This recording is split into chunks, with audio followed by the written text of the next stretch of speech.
आगोमा आजभोलि यस्तो तिउनहरू पकाउने होइन भात पकाउने भनिसकेपछि त एक्स्ट्रा नै भनी होइन काठमाडौँमा त्यही पनि होइन त्यही भएर पनि मिठो भयो होला क्या आगोमा पकाएको भएर नि होइन त छुट्टै टेस्ट आउने क्या आगोमा पकाउनु हुँदो रहेछ उहाँ आमाले है यो चाहिँ धेरै टाढा पनि होइन यो थली डाँछी भनौँ न होइन नगरपालिकाको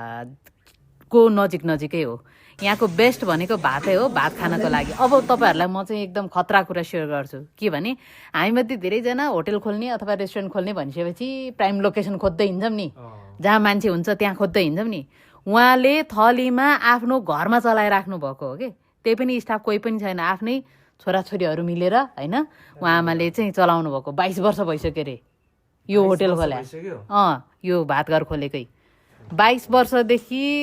उनै मान्छेहरू आइरहेछ अरे क्या पहिला सुरुदेखिकै मान्छेहरू रेगुलर यति मिठो भात है भात खान चाहिँ बल मजा थिएन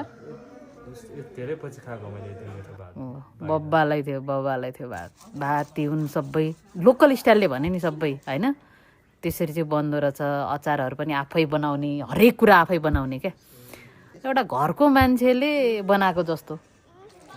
जस्तो मात्र होइन कि बनाएकै भनौँ न होइन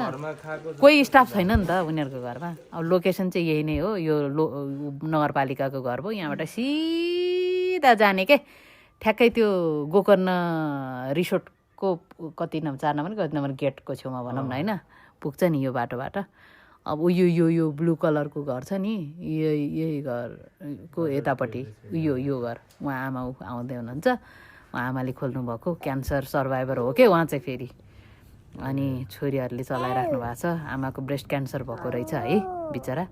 अहिले केही पनि खान मन लाग्दैन अरे कि सब थोक स्मेल आउँछ अरे कि उहाँलाई ओभर स्मेल हुन्छ अरे कि मलाई चाहिँ त्यो खसीको र चिकनको मासुको टेस्ट चिकन चाहिँ सादेको टाइपको ट्वाक्क हुँदो रहेछ है